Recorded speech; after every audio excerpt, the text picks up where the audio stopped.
Pierre et la sorcière. Il était une fois, rien qu'une fois, une sorcière, une terrible sorcière qui vivait dans une forêt près d'un village. Au village, les parents disaient à leurs enfants « Ne t'approche jamais de la forêt, sinon la sorcière t'attrapera et te mangera. »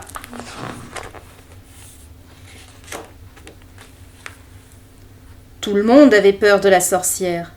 Tout le monde, sauf Pierre.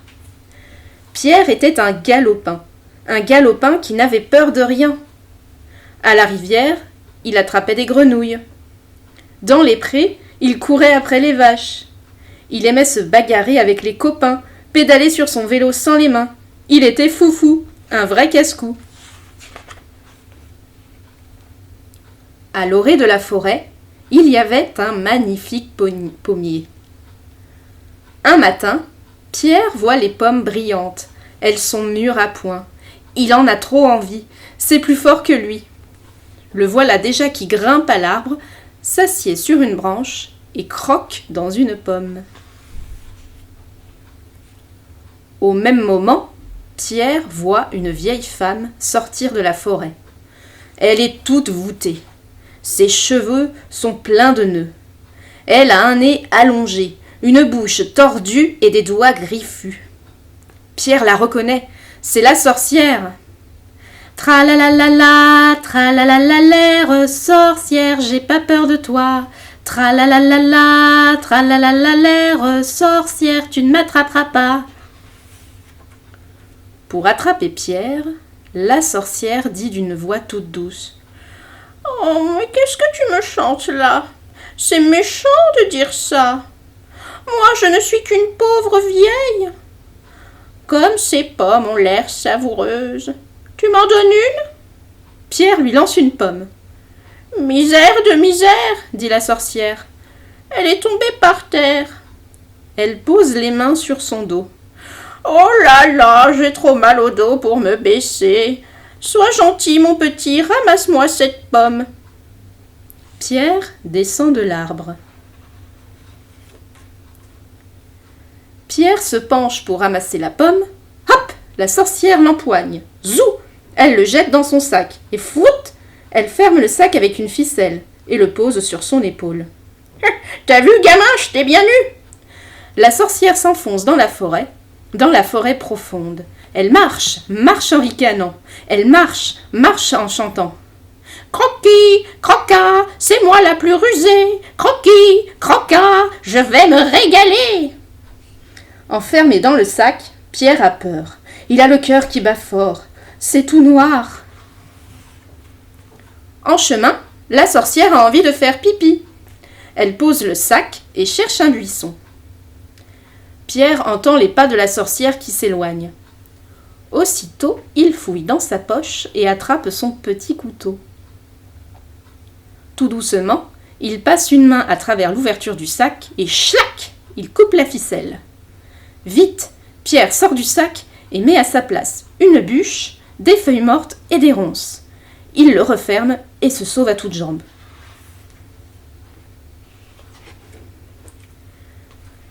La sorcière revient et, sac sur le dos, poursuit son chemin. Bientôt, les ronces lui entrent dans la chair. Elle se tortille comme un ver.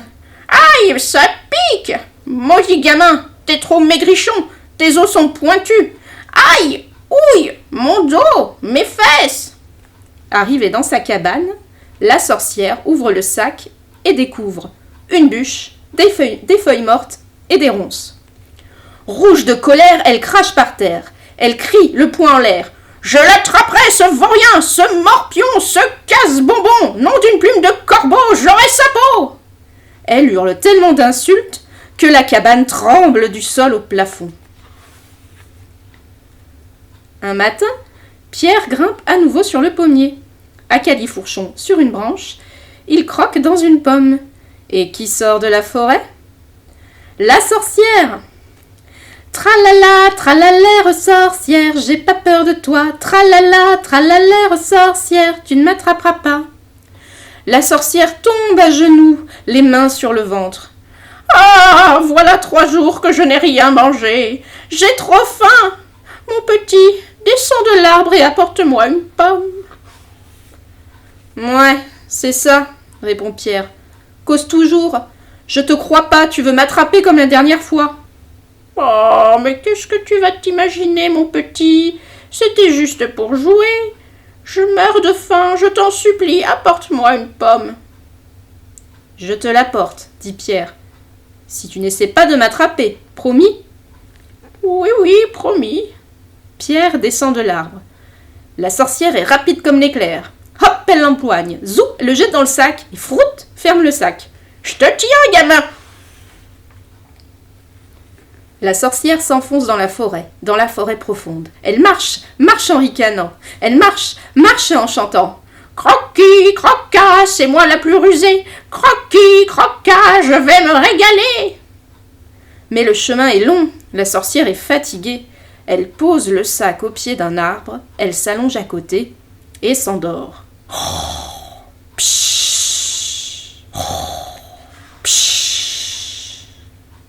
Pierre entend les ronflements. Aussitôt, il attrape son petit couteau. Schlac, coupe la ficelle et sort du sac. Sans un bruit, il le remplit de cailloux, le referme et s'enfuit.